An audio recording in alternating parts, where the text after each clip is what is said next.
Logistics, logistics, logistics, logistics.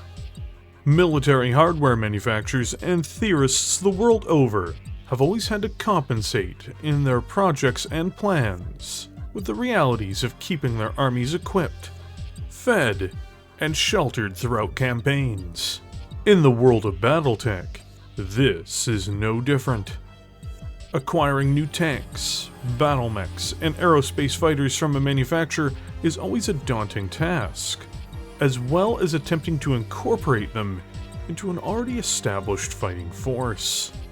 Doctrines as to how these new assets are to be used can be clunky, or can fly in the face of an already established battle plan elsewhere, or may complicate the ever-unforgiving logistics.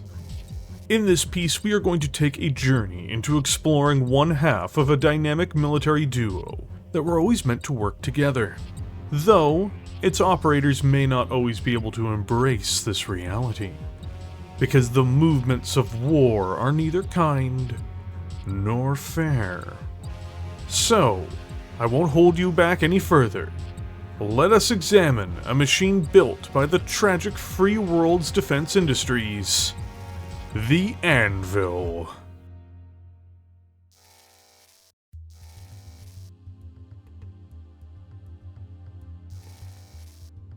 Inside of the Free Worlds League, in the years during and following the clan invasion, a massive economic activity was taking place as the once second-rate power of the Inner Sphere burgeoned into a wealthy and mighty colossus. With the clans taking up so much of the attention on the other side of the human-controlled portion of the galaxy, and with the Draconis Combine, as well as Federated Commonwealth, in desperate need of weaponry, it would be the Free Worlds League that would capitalize on the misfortune of their neighbors. This is the official story, and makes up a major component of what the League's industries were doing during this critical time. But there is another truth, in that the League had become a captured state, with Comstar having seized its leadership. This took place prior to the invasion itself, and they had already started the process with their puppet of reorganizing the state to become the industrial juggernaut that it was. Gibson, the home of Free World's defense industries, and a major industrial center for the Marik Commonwealth, the core territory and duchy of the Free Worlds League, would become the very home of the Word of Blake within the League, after the schism between the secular and religious Comstar. It would be on Gibson, this doomed world, in 3055, that the Hammer and the Anvil would be forged. Originally dubbed the Stingray, the Anvil was viewed as being a valuable asset and ally to another mech built at the same time, the Hammer. These twinned machines, one light and one heavy, were meant to act and fight as one on the battlefield. The Hammer struck at long range and was also meant to deliver decisive blows, while the Anvil collided with its targets in close, delivering accurate fire, while being quick and armored, driving the enemy in the directions needed for victory. There is one major problem with this concept, however, which is that frankly, there is no guarantee a unit will have both a hammer and anvil at the same time. Now, doctrinally they should, but this isn't always how production, procurement, shortfalls, and losses work. Under ideal scenarios, the Anvil will always have its friend nearby for it to engage in its tag team tactics. But often, combat operations are very distant from the ideal. On its own, one can tell that the Anvil definitely needs to work in tandem with a mech that can make up for its shortcomings, at least in its base form. Regardless, the Anvil was built with durability and a budget in mind, but it wasn't built with the Word of Blake in mind, unfortunately. Gibson would be wholly dominated by the Word thanks to the machinations of Thomas Marik, and would become the bastion for them within the League. After the League fractured, during the Blakist assault on the Inner Sphere, it would be the Regulan Fiefs that would put an end to the Word of Blake on the planet. by putting an end to the planet itself. The world would be saturated with nuclear bombardments from orbit, before teams of mech warriors deployed to the hellscape below, to fight the last remnants of the Word of Blake on-world. With the destruction of Gibson, the Anvil, and its peer the Hammer would fall out of production. Free World's defense industries itself more or less vanished along with the planet as well. It had been a proud center of human activity for centuries, and now it was simply wiped away. While both the Hammer and Anvil are operated within the Free Worlds League and its former duchies until the Dark Age and Ilclan era, they have not been produced since the fall of Gibson. Those that remain are in steady decline with every battle, dwindling in numbers until one day they will vanish altogether. Only time will tell if the Free Worlds League or some other enterprising state values this pair enough and opts to come in to save them from extinction.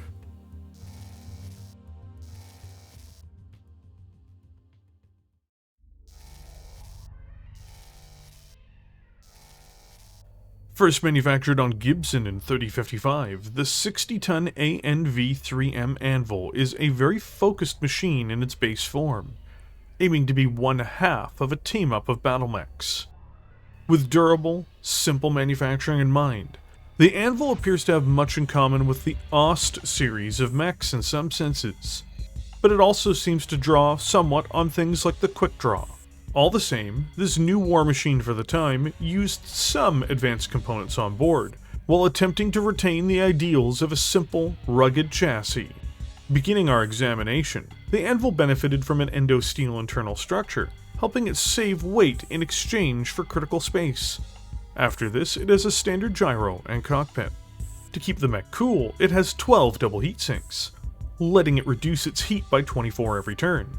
This isn't completely adequate for its limited weaponry to operate at maximum capacity, but it is effective enough to give the Anvil a few turns of striking before the mech will need a rest. In terms of electronics, the ANV series has a Datacom 50 communications package, as well as a Dynatech 1122 targeting and tracking system. The latter of these does seem to benefit the Anvil in the advanced rules as well. Speaking of which, the mech has the improved targeting medium-range trait, which is exceptional, as well as the extended torso twist ability. The Anvil follows in the tradition of many 60-ton mechs of early eras, and that it is built with mobility in mind, despite its size and weight class. This often leads many people to describe this kind of heavy mech as an oversized medium, and there are certainly arguments to be made over that. Regardless, the Anvil does invest substantially in this aspect of the armored triangle, but perhaps in a slightly flawed way. In order to keep its cost down and ensure that the mech has the durability to stay on the battlefield even with grievous damage, the Anvil is equipped with a 19-ton VLAR 300 Fusion standard engine. This heavy power plant will drive the mech forward at 86 km per hour or 8 movement points in the tabletop game. The pros of this are very simple. It is fast and agile enough to negotiate most terrain types, to keep up with striker formations, to bring its enemies into range of its very close distance weaponry, to get out of trouble, and to generate defensive movement bonuses. The cons are also equally straightforward to understand. The engine weighs in at 19 tons, taking up a third of the overall tonnage of the Anvil, and limiting other components it can get on board. Still, this mirrors the traditional Quick Draw, a mech frequently used by the Free Worlds League. Where things go a bit awry is its usage of jump jets. Not only is this putting more tonnage into mobility, but much like the original Shadowhawk, it only has 3 jump jets, meaning it can't generate significant defensive movement bonuses, or be particularly combat effective with them. These also take up 3 tons, and quite honestly, they do the mech very few favors. So in mobility, the ANV-3M has a real trade-off with its standard engine. There are good and bad elements to it, but seems to have a lackluster jump jet system, limiting the mech's overall effectiveness in this space. You would think that with a name like the Anvil, that this mech would be exceptionally well guarded. It is, after all, meant to be the anvil, which holds the enemy in place, gets in close, and lets the hammer do its work. The ANV in its base form, however, really isn't much to write home about in terms of protection. The mech is more durable than some of its more recent counterparts, in that it doesn't overindulge in an XL engine, meaning it's harder to destroy outright, but that doesn't mean it's particularly heavily defended. It does benefit from having a Guardian ECM to help keep the mech safe with an invisible field of electronic countermeasures. But when it comes to plating, the thing that will keep the mech from being critically damaged, it only has a mere 9.5 tons of standard armor. There are more than a few medium mechs which will have this total, and even other 60-ton heavies from the 3050s tend to have greater abundances of this material, or higher quality armor altogether to compensate for the lack of tonnage. It has 152 points of armor in total, which is very middling on average, but also insufficient for the type of role the Anvil has. Short range. That is the best way to describe the Anvil's weaponry. It only has 4 systems, and it is really about getting its target lined up with its 2 primary lasers. The 3M is very simply armed with twin Sutel precision line large pulse lasers, with 1 in each side torso, and twin Martel medium lasers, with 1 in the center torso as well as 1 in the head. To be very clear, this isn't particularly heavy firepower for this era, and it is much more analogous to the Succession Wars designs of centuries prior. Now, it does have the advantage that its large pulse lasers are more accurate, despite their lacking in overall engagement distance. They hit for reasonable damage, but not quite as much as their clan counterparts, and again, at half the range. But they are accurate, and that's where things count for the Anvil.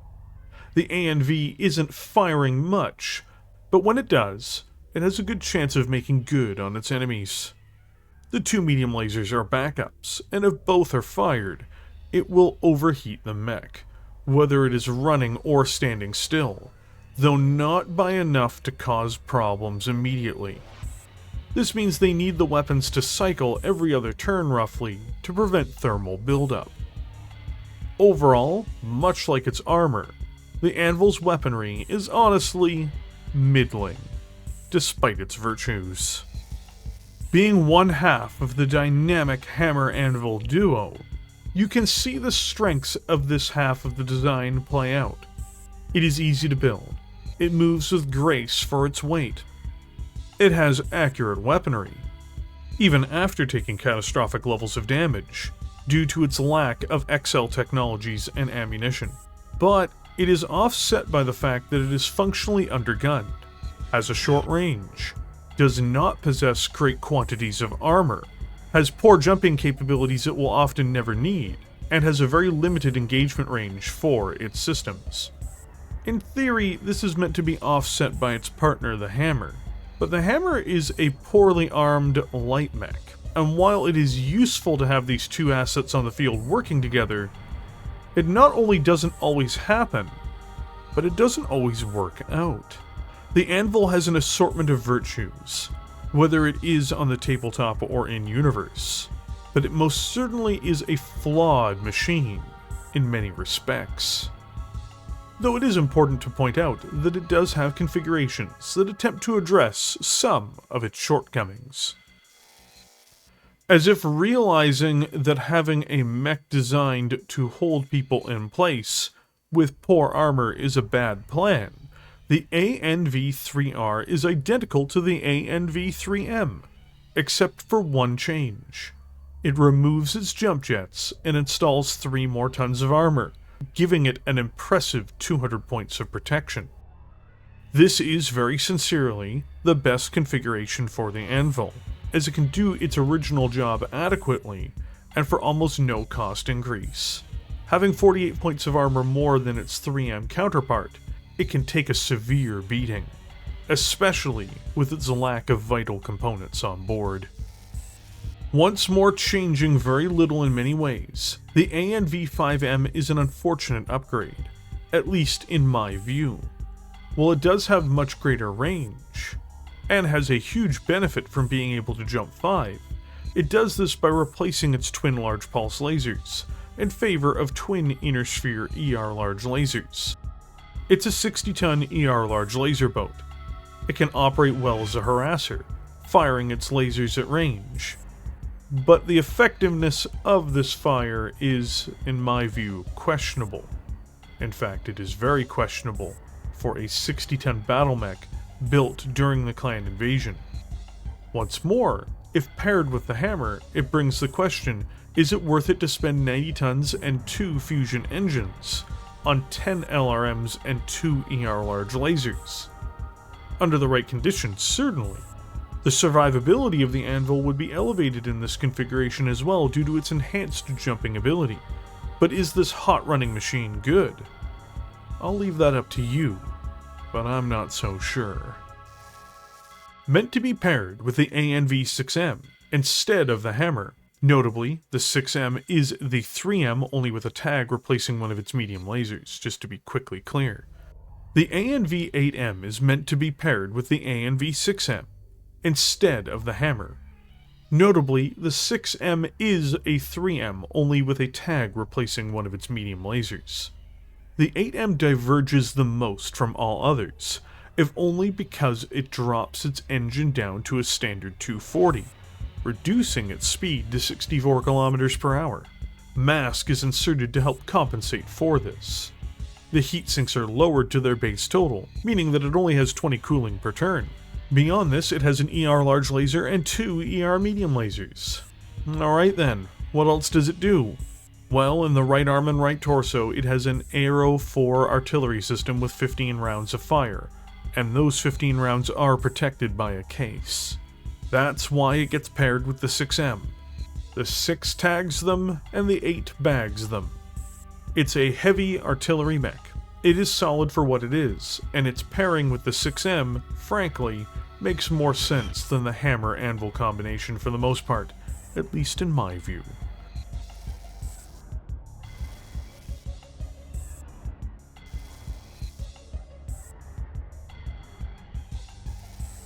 The Anvil is an incomplete mech, by design in many respects. On its own, it is capable, but flawed, in almost all of its variations. When paired with its light counterpart, its effectiveness is increased. But in my eyes, it's hard to say even this pair of nuclear fusion-powered battle mechs are something to be particularly awed by. Certainly, they will complement one another, but is it worth the combined battle value? One thing is certain to me. The Anvil is rugged and reliable in every configuration it is in. The real question is that enough to make up for its other shortcomings in its various forms? I think it often is. But life isn't full of certainties necessarily, and neither is the Anvil.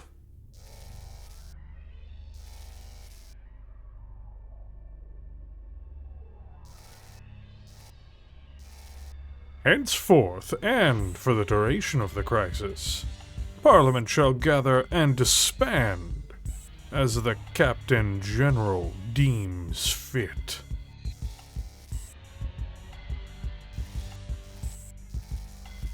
Thank you for joining me here today. Apologies for taking a bit longer to get this out. The script was a bit harder to put together, and I've been reading a few more novels and novellas lately, which dragged down my time and input into this video and script.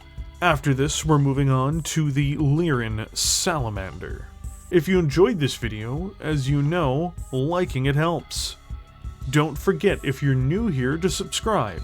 And as usual, I want to thank all of the channel's YouTube members, as this content is really only made possible because of viewers like you. With that, what did you think of the Anvil? Let me know in the comments section below. And I will catch you all there.